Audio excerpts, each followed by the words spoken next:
Assalamualaikum warahmatullahi wabarakatuh. Teman-teman, pernah nggak kita tanpa sadar menyakiti orang lain hanya lewat kata-kata?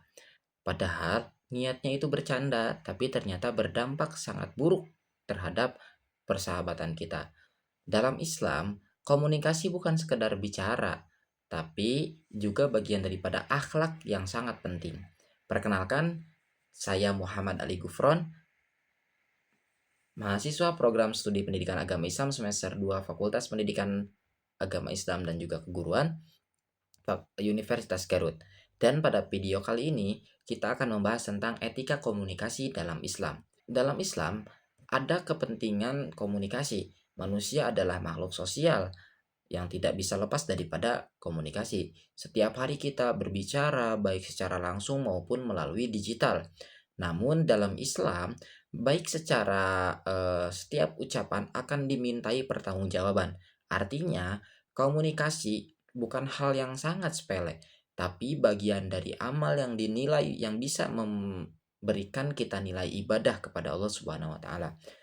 Beberapa prinsip dalam etika komunikasi terdapat di dalam Al-Qur'an. Yang pertama adalah qaulan sadidan atau berkata dengan benar. Kita diperintahkan untuk berkata jujur dan tidak berbohong.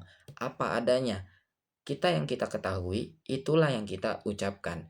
Tidak berbohong, tidak berdusta. Karena salah satu daripada kriteria orang munafik itu adalah berdusta, tidak berkata jujur. Yang kedua, berkata baik. Qaulan ma'rufan.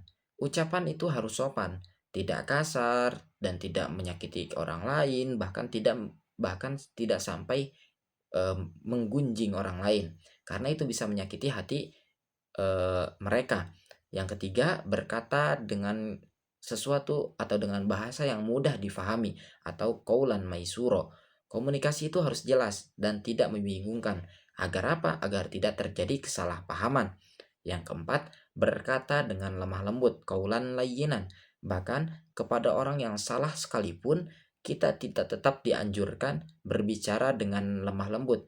Tidak, ketika orang lain melakukan kesalahan, kita tidak menggunjingnya, kita beritahu, kita peringatkan dia dengan bahasa yang lemah lembut, tidak dengan bahasa yang menjas keburukan kepadanya.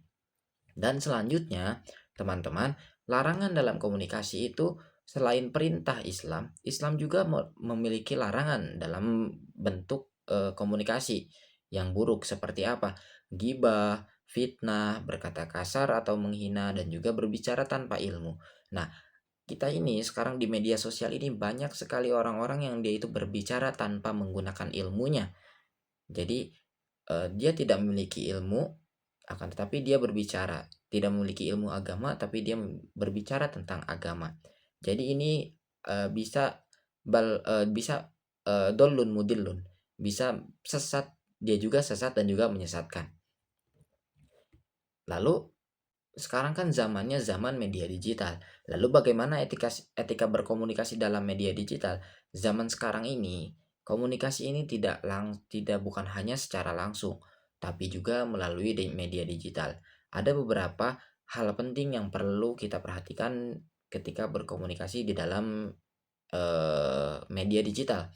Contohnya, tidak menyebarkan hoax, tidak berkomentar negatif atau menghina, dan juga dalam Islam ini kita diajarkan untuk tabayyun.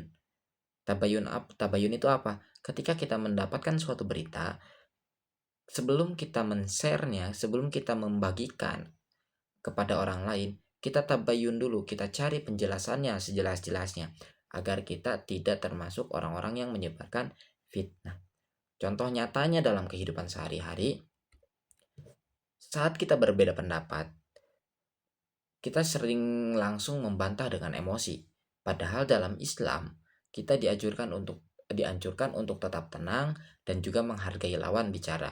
Atau saat bercanda, kadang kita kelewatan em, menyebut nama teman dengan nama hewan atau dengan sebutan-sebutan yang kasar yang bisa menyakiti teman kita.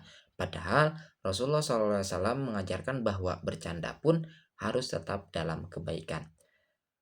Jadi kesimpulannya teman-teman, etika komunikasi dalam Islam mengajarkan kita untuk berkata jujur, berkata baik, berkata dengan lembut, dan menghindari ucapan yang menyakiti. Karena setiap kata yang kita ucapkan bukan hanya didengar oleh manusia, tapi juga dicatat oleh Allah Subhanahu wa Ta'ala sebagai amal ibadah atau keburukan.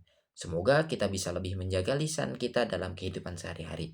Wassalamualaikum warahmatullahi wabarakatuh.